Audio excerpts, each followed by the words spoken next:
teman-teman semua, kembali lagi dengan saya di channel Bon Weekend. Sekarang kita mau bahas tentang alur seleksi P3K Guru atau PPPK Guru, teman-teman. Jadi untuk kalian yang berniat mendaftar menjadi PPPK Guru, kalian wajib banget nonton video ini hingga selesai, karena kita bakal bahas alur seleksi P3K Guru resmi sesuai di web sscasn.bkn.go.id, teman-teman. Baiklah, sebelum kita bahas lebih lanjut, jangan lupa buat support selalu. Caranya gampang banget. Caranya klik like, tinggalkan komentar, serta subscribe. Jadi teman-teman, kalau misalnya kalian ingin cek lebih lanjut, kalian bisa kunjungi web resminya ya teman-teman, sscasn.bkn.go.id. Pada menu alur seleksi, di situ ada semua, teman-teman. Baiklah, alur seleksi P3K Guru yang pertama adalah daftar akun, di mana pelamar mengakses portal SSCASN di https://sscasn.bkn.go.id. Selanjutnya, pelamar membuat akun SSCASN, terus login ke akun SSCASN yang telah dibuat dan lengkapi biodata dan unggah swafoto, teman-teman. Jadi intinya pada langkah yang pertama ini kalian harus membuat akun di portal sscasn.bkn.go.id. Jadi jangan sampai lupa. Intinya yang paling diingat itu portal web sscasn.bkn.go.id dan kalian membuat akun di sana. Alur seleksi yang kedua adalah daftar formasi, di mana tahapan yang pertama pilih jenis seleksi. Yang kedua, pilih formasi jika kolom formasi kosong. Yang ketiga, lengkapi data Dapodik dan atau THK2 serta data pendidikan. Jika data pendidikan kosong, maka lengkapi form pada link yang tersedia. Selanjutnya, unggah dokumen. Selanjutnya, cek resume dan akhiri pendaftaran. Dan yang terakhir, cetak kartu informasi akun dan kartu pendaftaran akun. Jadi teman-teman, kalian bisa persiapkan dokumen-dokumen yang diperlukan pada alur daftar formasi, karena kalian akan diminta untuk unggah dokumen. Jadi perhatikan persyaratan pada web tersebut, dokumen apa aja yang diperlukan, dan tipe filenya serta besaran dokumen tersebut, teman-teman. Jadi jangan sampai kalian uploadnya salah, terus jenis filenya salah, ditakutkan terjadi sesuatu yang tidak diinginkan, teman-teman. Jadi kalian harus perhatikan secara rinci dengan baik-baik dokumen apa saja yang perlu diupload dan jenis tipe filenya apa. Alur seleksi yang ketiga yaitu seleksi administrasi, di mana yang pertama, panitia memverifikasi data pelamar. Yang kedua, panitia mengumumkan hasil seleksi administrasi. Yang ketiga, pelamar yang dinyatakan tidak lulus dapat menyanggah hasil seleksi administrasi. Selanjutnya, panitia mengumumkan hasil sanggah.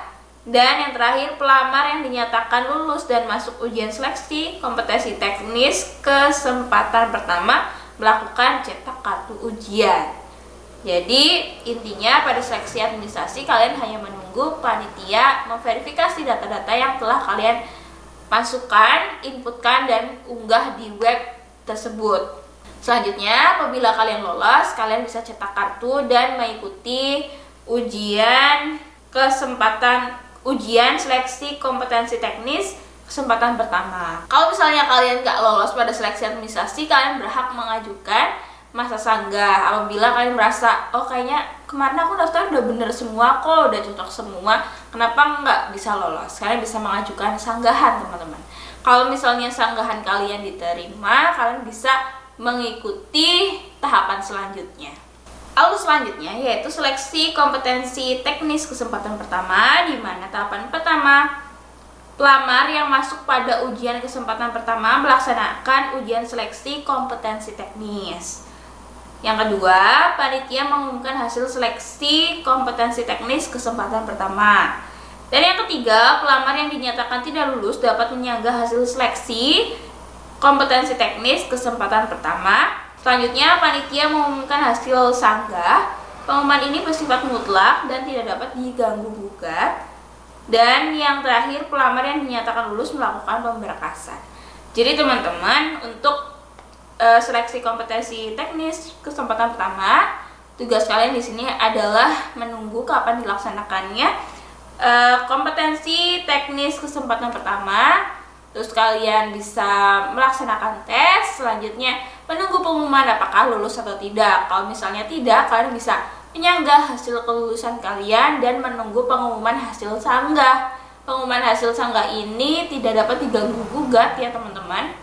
Lalu selanjutnya yaitu seleksi kompetensi teknis kesempatan kedua, di mana tahapan pertama, pelamar yang tidak lulus pada seleksi kompetensi teknis kesempatan kedua memilih formasi. Yang kedua, pelamar yang masuk ujian seleksi kompetensi teknis kesempatan kedua dan pelamar yang tidak lulus pada seleksi kompetensi teknis kesempatan pertama yang telah memilih formasi melakukan cetak kartu ujian. Yang ketiga, pelamar yang masuk ujian seleksi kompetensi teknis kesempatan kedua dan pelamar yang tidak lulus pada seleksi kompetensi teknis kesempatan pertama melaksanakan ujian seleksi kompetensi teknis kesempatan kedua, dan panitia mengumumkan hasil ujian seleksi kompetensi teknis kesempatan kedua. Pelamar yang dinyatakan tidak lulus dapat menyanggah hasil seleksi kompetensi teknis kesempatan kedua. Selanjutnya, panitia mengumumkan hasil sanggah. Pengumuman ini bersifat mutlak, tidak dapat diganggu-gugat, dan pelamar yang dinyatakan lulus melakukan pemberkasan. Intinya, pada seleksi kompetensi teknis kesempatan kedua, apabila hasilnya tidak lulus, kalian juga bisa mengajukan sanggahan, di mana nanti sanggahan kalian akan diberikan jawaban oleh panitia dan diverifikasi apakah kalian lulus atau tidak teman-teman gitu. Dan pengumumannya ini itu bersifat mutlak, tidak dapat diganggu-gugat.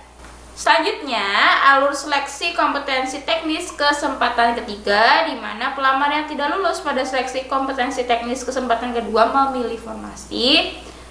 Selanjutnya, pelamar yang tidak lulus pada seleksi kompetensi teknis kesempatan kedua melaksanakan ujian seleksi kompetensi teknis kesempatan ketiga. Panitia mengumumkan hasil ujian seleksi kompetensi teknis kesempatan ketiga. Dan yang keempat, pelamar yang dinyatakan tidak lulus dapat menyanggah hasil seleksi kompetensi teknis kesempatan ketiga. Panitia mengumumkan hasil sanggah. Pengumuman ini bersifat mutlak dan tidak dapat diganggu-gugat. Dan yang terakhir, pelamar yang dinyatakan lulus melakukan pemberkasan. Jadi teman-teman, intinya ini juga masih sama, yaitu melaksanakan tes. Dan kalau misalnya nggak lolos, kalian bisa mengajukan sanggahan, di mana nanti tergantung panitia teman-teman, diverifikasi oleh panitia dan akan diumumkan hasilnya apakah lulus atau tidak. Jadi kalau misalnya lulus, itu langsung melakukan pemberkasan. Alur yang ketujuh yaitu optimalisasi formasi.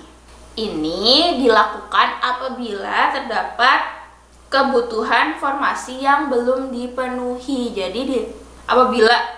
Jadi apabila terdapat formasi yang belum terpenuhi, itu dilakukan alur yang ketujuh, optimalisasi formasi, dengan tahapan panitia meranking nilai pelamar yang tidak lulus seleksi kompetensi teknis.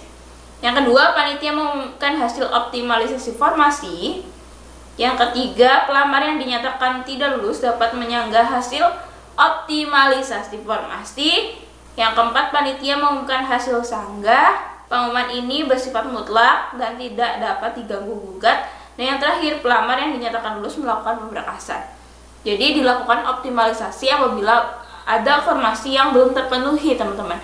Itu akan dilakukan dengan cara di ranking nilainya. Baiklah, sekian dulu pembahasan tentang alur seleksi P3K Guru ya teman-teman. Untuk kalian semua yang ingin mendaftar P3K Guru, semoga diberi kemudahan, diberi kelancaran, dan bisa lolos semuanya. Bisa meraih impian kalian ya teman-teman. Semoga kalian semuanya sukses pada seleksi P3K Guru. Sekian dulu video dari kami, semoga bisa bermanfaat untuk kalian. Jangan lupa buat support selalu kita, caranya gampang banget, caranya klik like, tinggalkan komentar, serta subscribe.